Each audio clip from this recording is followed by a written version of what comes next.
Braços musculosos de tanto trabalhar, um homem forte, sem medo da morte, o carpinteiro. Mais de 20 anos trabalhando com seu pai com madeira, fazendo cadeira, um carpinteiro. Vivia em nosso lugar, passando o que todos vão passar. Um homem tentado, um homem provado em todos os pontos como eu, mas nunca o pecado cedeu. Nunca o pecado cedeu. Tomou banho frio, sentou-se pra jantar numa rude mesa, nenhuma riqueza, o carpinteiro. Beijou sua irmãzinha, brincou com seu irmão, com um homem que ria, que sempre sentia, o carpinteiro. O infinito homem se tornou, dos seus poderes se esvaziou. O Deus encarnado em homem limitado, a raça humana renovou. Andar como ele andou, andar como ele andou, andar como ele andou, andar como ele andou, mais que um carpinteiro.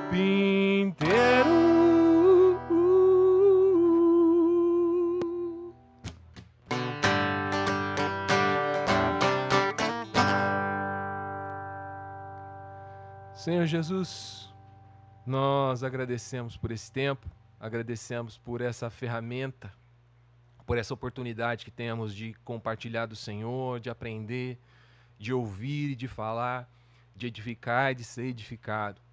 Senhor, vem estar conosco essa noite, fala aos nossos corações, alcança-nos, Senhor, com a sua palavra. É isso que nós te pedimos, no nome de Jesus. Amém. Não sei quantos conhecem essa canção, ela é bem antiga, de um compositor americano, vive no Brasil, assim, eu já conheci essa música em português, né? Chama-se Patrick Dugan. Ele tinha um grupo musical nos anos 70 chamado Vida Abundante, e essa música foi uma música dele que alcançou bastante gente na época, enfim, naquele movimento que, um pouco antes do estopim, né, da explosão da música gospel nos anos 90, existiam alguns grupos assim, né, como o Grupo Logos, Vencedores por Cristo, e Vida Abundante era um desses grupos aí que tinha uma proposta diferente, assim, de música cristã, né? Que não era um hino necessariamente, nem um corinho, como se costumava dizer na época, mas era uma música com uma proposta artística diferente, né? E essa música ela traz uma reflexão interessante sobre a figura de Jesus como um ser humano que voluntariamente se colocou numa condição vulnerável, né? Voluntariamente ele se colocou como um trabalhador. E a gente vai falar um pouquinho disso aí hoje, né? Não sei se você já ouviu a lenda de Pandora, né? Provavelmente você já ouviu o nome, talvez você tenha uma ideia da história, talvez conheça profundamente a história, talvez saiba mais do que eu da história, mas de qualquer forma eu vou falar um pouquinho, contar um pouquinho resumidamente a história do mito de Pandora, né? Mito grego. E enquanto eu conto, você vai analisar aí se você conhece essa história de algum outro lugar, se ela se parece com alguma outra coisa que você já ouviu, que você já conhece. Então, como eu já disse, Pandora é um mito grego. Como todos sabem, a mitologia grega, você tem os titãs de um lado e os deuses de outro lado, e eles sempre estão em disputa, né? Os titãs e os deuses. O principal dos titãs é Prometeu, e o principal dos deuses é Zeus, né? E na mitologia grega, esse Prometeu é quem cria todo tipo de vida. Então, tanto animais quanto seres humanos foram criados por Prometeu na mitologia grega e não por Zeus, que é o maior de todos os deuses, né?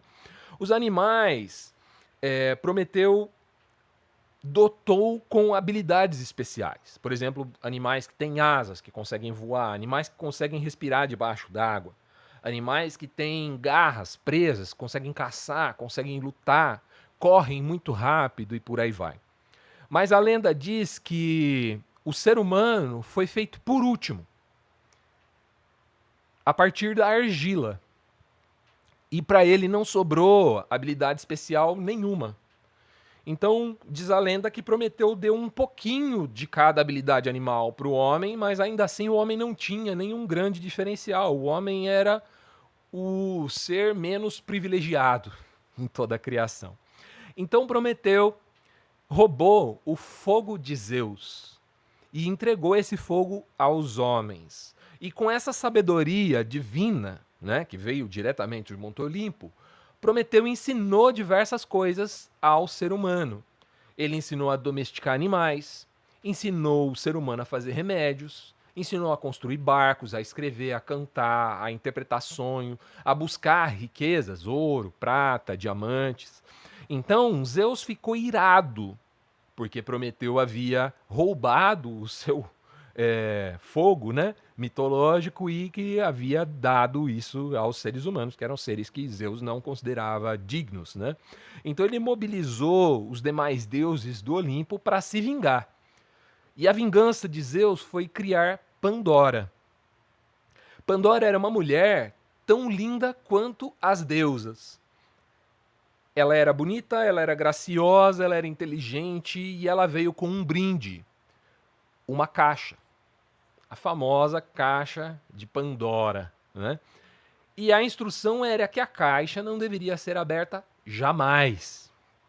É óbvio que Pandora não resistiu à curiosidade de abrir a tal caixa, abriu a caixa e dela saíram todas as desgraças do mundo. Saiu guerra, saiu discórdia, o ódio, inveja, doenças, o trabalho saiu de dentro da caixa de Pandora. Assustada, Pandora fechou rapidamente a caixa, mas não foi o bastante para evitar que as coisas ruins saíssem. A última coisa que ficou dentro da caixa, diz a lenda que foi a esperança. A única coisa que ficou contida na caixa foi a esperança. Todas as desgraças conseguiram escapar. Bom, essa história te lembra alguma coisa que você já leu na Bíblia, muito provavelmente? Os elementos, é claro, eles são um pouco bagunçados, eles têm origem numa cultura diferente, mas a base da história tá ali. Não dá para negar as semelhanças entre Pandora e Eva, entre a caixa proibida e o fruto proibido. Perceba que até mesmo algumas interpretações que a gente dá ao texto bíblico e que não estão expressos objetivamente no texto bíblico podem ser explicadas pelo mito de Pandora. Por exemplo, a ideia é que a mulher é a culpada pelo pecado no mundo. Você já deve ter ouvido isso. Ah, maldita aquela Eva que comeu a maçã, né? Por que é que a gente tem a ideia de culpar a mulher? Ou de colocar a mulher como um tipo de tropeço para o homem? Sabe aquela coisa? O homem estava indo bem até que apareceu uma mulher. E aí o cara se apaixonou e aí ele largou tudo que ele estava fazendo de bom. Essa ideia da mulher como um tropeço, como uma tentação, como um estorvo no sucesso do macho, do homem, ela não está na história do Éden. Ela está na história de Pandora. É que a gente costuma, na nossa cabeça, misturar essas duas histórias, essas duas realidades. Ao ponto daquilo que eu sempre digo, a gente se esquece que antes do pecado, você tinha Adão, que era homem e mulher, humanidade. E depois do pecado, Adão fica com esse nome de humanidade e a mulher se torna uma outra coisa. Ela é chamada de Eva. Ela recebe um outro nome. A gente vai falar de novo disso aí um pouquinho mais para frente. Outra interpretação de Gênesis que foi contaminada pelo mito grego de Pandora é aquela com relação à maldição do trabalho. Você já deve ter ouvido também que as pessoas às vezes se lamentando por ter que trabalhar, por exemplo, uma segunda-feira, e elas dizem, ai, se não tivesse comido do fruto, né? Se Adão e Eva não tivessem caído, a gente não precisava trabalhar segunda-feira, né? E isso não está no texto bíblico, né? Diferente do mito de Pandora, a Bíblia aponta para o trabalho como uma bênção divina e não como uma maldição. O trabalho na Bíblia é uma dádiva de Deus aos homens e não uma punição por causa do pecado. O texto bíblico começa ali em Gênesis 1:1. No princípio, Deus criou, né? Então ele começa narrando uma jornada de trabalho do próprio Deus, que cria o mundo em 6 dias e descansa no 7º dia, o sábado. A humanidade é criada no 6º dia. E então, no seu primeiro dia de vida, ou segundo, né? Ela já começa descansando, porque já é sábado. Mas no domingo de manhã, naquela cultura, domingo não era o dia de folga, não. Era, na cultura hebraica, domingo era o primeiro dia da semana, dia de trabalho. O dia do descanso era o sábado, né? Então, no domingo pela manhã, eles já tinham muito trabalho para fazer. Os seres humanos foram incumbidos de cuidar do Éden, o jardim de Deus. Eles deveriam nomear todos os seres que estavam ali, zelar pelo bem-estar de todos eles, animais, plantas, tudo que tinha naquele lugar deveria ser cuidado, nomeado, catalogado e organizado pela humanidade. Adão e Eva, né? O casal criado por Deus. É o que a gente costuma chamar na teologia de mandato cultural. Deus diz ao ser humano que ele deveria cuidar daquilo, que ele deveria zelar por tudo aquilo que Deus havia criado. Cuidar da criação nunca foi uma maldição. Pelo contrário, é uma honra e uma bênção.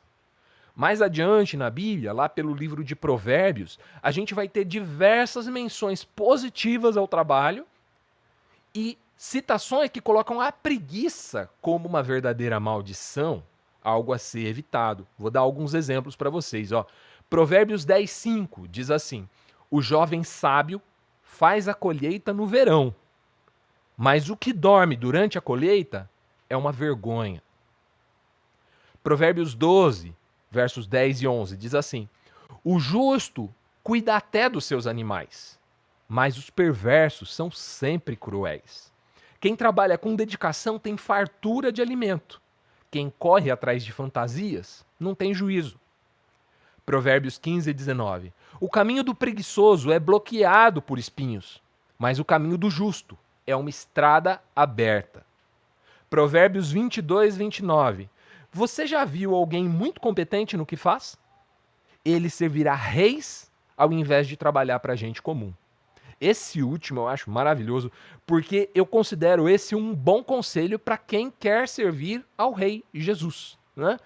Você quer servir a Jesus? Primeiramente, seja muito competente naquilo que você faz. Só gente muito competente é convidada para servir um rei. Não vai ser fazendo as coisas de forma desleixada, de forma preguiçosa, de forma sem afinco, sem dedicação, que a gente vai oferecer isso a Deus, né? E por falar em Jesus, a gente não pode esquecer que ele escolheu vir na carne, na pele de um trabalhador, que foi a música que eu cantei aqui no início, né? O carpinteiro. A Bíblia fala em Jesus como esse carpinteiro.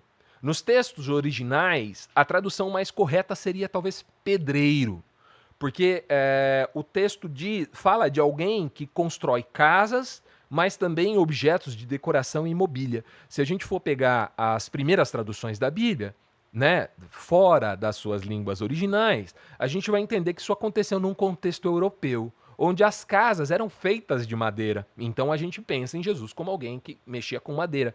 Mas não só madeira, porque no contexto do hebreu do primeiro século, o carpinteiro ou pedreiro construía casas de pedra e fazia os utensílios de madeira. Então ele mexia com vários tipos de materiais. Imagine uma pessoa realmente bruta, uma pessoa acostumada a um trabalho muito pesado. Construir casas de pedra não é uma coisa para qualquer um, principalmente num tempo em que não existia máquina para isso, né? Não existia caminhão, não existia guindastre, não existia nada disso. Então era um trabalho de fato muito braçal, muito penoso, muito difícil.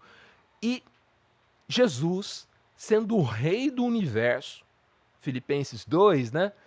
Sendo igual a Deus, não julgou usurpação, sendo Deus, não julgou usurpação ser igual a Deus, antes se esvaziou, tomando forma de servo, de trabalhador. Ele poderia ter nascido em qualquer contexto social, ele poderia ter nascido em qualquer casa, em qualquer família, em qualquer profissão, e ele escolheu nascer em uma família humilde, como um trabalhador. Tem uma frase de Dom Pedro Casaldália que eu gosto muito e eu coloquei numa música minha, que ele diz assim: no ventre de Maria, Deus se fez homem. E na oficina de José, Deus se fez classe. Deus escolheu se encarnar no ventre de Maria e resolveu assumir uma classe, uma ordem de classe trabalhadora na oficina de seu pai, José. Ou seja, o verbo se fez carne, mas também o verbo se fez classe trabalhadora. Se fez carne, humano, mas também se fez classe trabalhadora, classe operária. Assim, a gente entende que primeiro Deus trabalha para criar o mundo, então ele cria a humanidade e dá à humanidade a bênção do trabalho, certo? E por fim, ele redime o trabalho e a humanidade se encarnando como um ser humano trabalhador, um carpinteiro. Deu para pegar a escala? Primeiro, Deus trabalha e faz o mundo. Segundo, Deus cria a humanidade e dá à humanidade a bênção de participar do seu trabalho, de trabalhar também. Terceiro, por fim, Deus redime o trabalho e a humanidade, se encarnando da figura de um homem trabalhador, um carpinteiro. Mas por que é que Deus precisa redimir o trabalho? Por que é que Deus precisou redimir o trabalho? Não bastava redimir a humanidade? Não foi a humanidade que pecou? Qual era o problema com o trabalho? Se o ser humano se corrompeu pelo pecado, por que é que o trabalho também, ou como é que o trabalho também se corrompeu? Para entender isso, a gente precisa lembrar do que a humanidade fez com a bênção que Deus deu, o trabalho. Assim que a humanidade pecou, e eu mencionei isso ali no começo, Adão renegou a mulher e deu a ela um nome diferente. Ele continuou sendo Adão, humanidade, mas ela passou a ser chamada de Eva, que significa mãe de todos. Ou seja, a mulher passou a ser identificada por uma função, por um serviço, por um atributo social. Qual era o propósito da mulher naquele contexto? Gerar filhos, simplesmente. Ela não era mais reconhecida pela sua humanidade, mas por aquilo que ela fazia. No nosso meio é muito comum a gente reconhecer uns aos outros pelas habilidades das pessoas. O pregador, o músico, o atleta, o vendedor, ou pelos pecados delas, que também não é nada legal. O corrupto, o mentiroso, o fofoqueiro. Isso é um sinal que a nossa visão está contaminada por essa mesma ótica de opressão, de uso das pessoas como se elas fossem objetos e não a imagem de Deus. Qual é o atributo que Adão e Eva tinham em sua essência? Não era o serviço que eles faziam. O atributo que eles tinham em sua essência era imagem e semelhança do Criador. Adão e Eva, homem e mulher, ambos eram imagem de Deus. E Adão escolhe chamar a mulher pela sua função, pelo seu trabalho.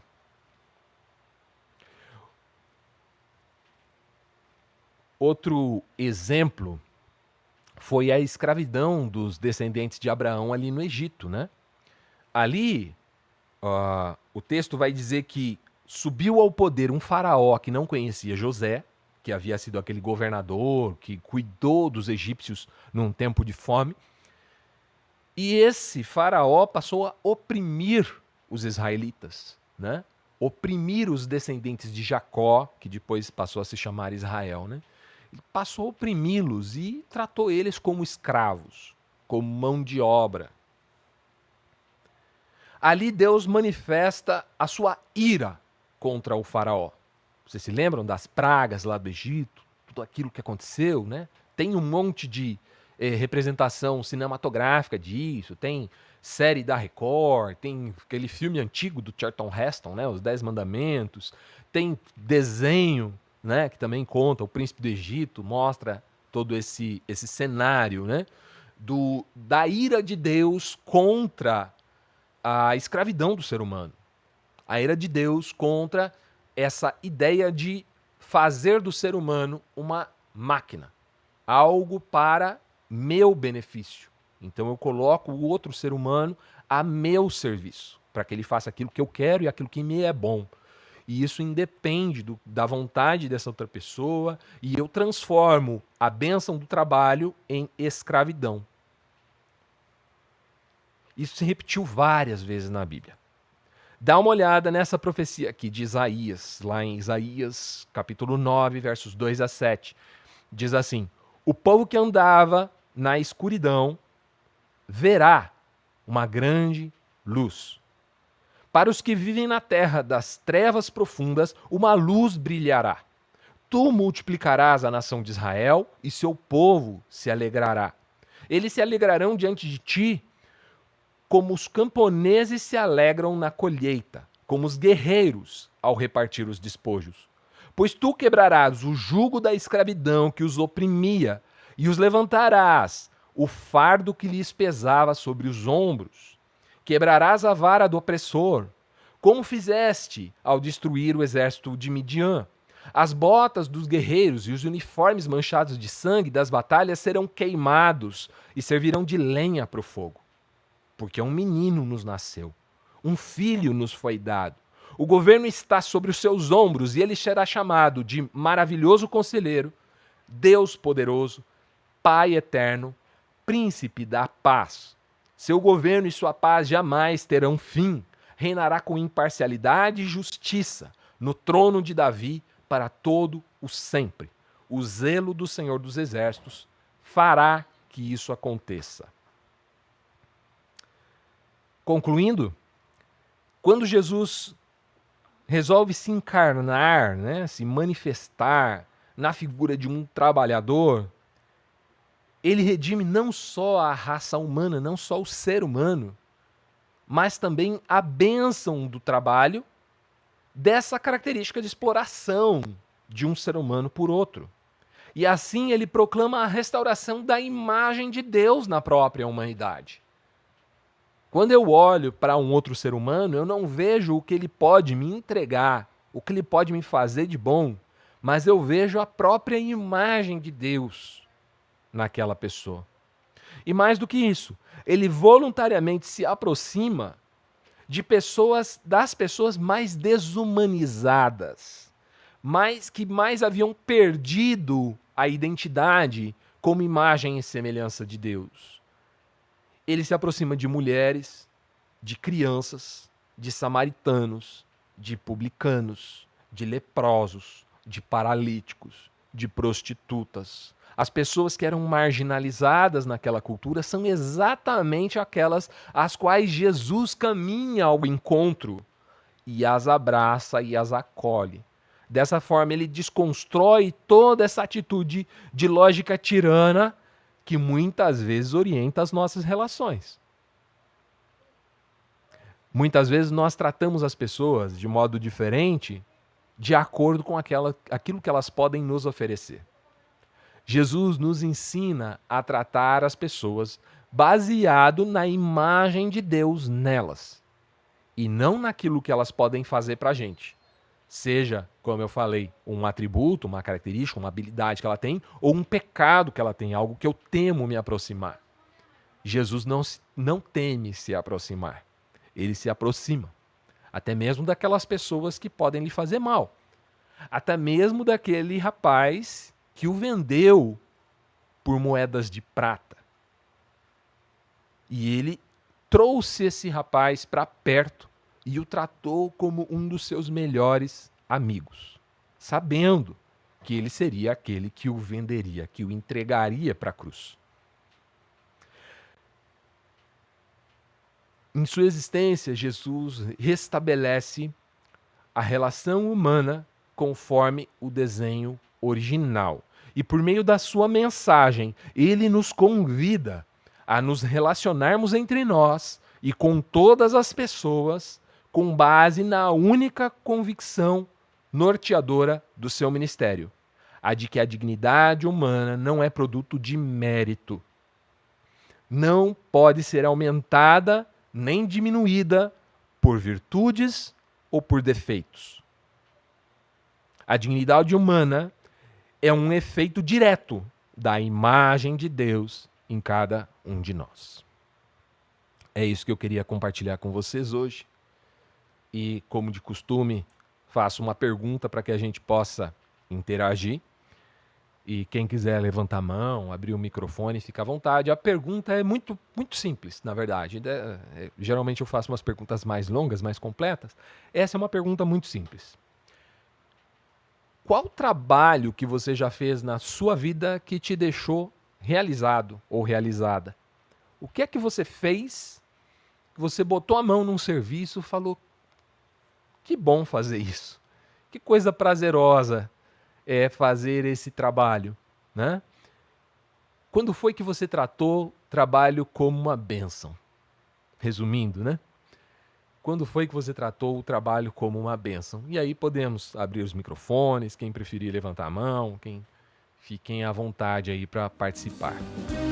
Olha só, eu queria primeiro te agradecer, porque se você chegou até aqui é porque você assistiu essa pregação inteira. Uma vez que você chegou até aqui, você deve ter percebido que no final da mensagem eu dou um espaço para todo mundo interagir e participar.